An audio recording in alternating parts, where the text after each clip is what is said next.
kasal, ginawa lang para matandaan natin yung fulfillment niya. Parang ginagawa lang siya para sa pagpapaalala sa atin dun sa tunay na kasal. Dahil ang tunay na kasal ay yung kasal sa Panginoong Jesucristo.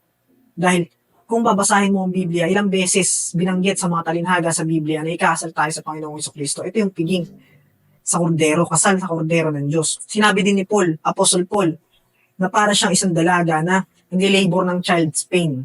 Hinalintulad niya yung sarili niya sa isang spiritual na babae dahil si Jesucristo yung magbibigay sa kanya ng binhi o ng turo o ng aral.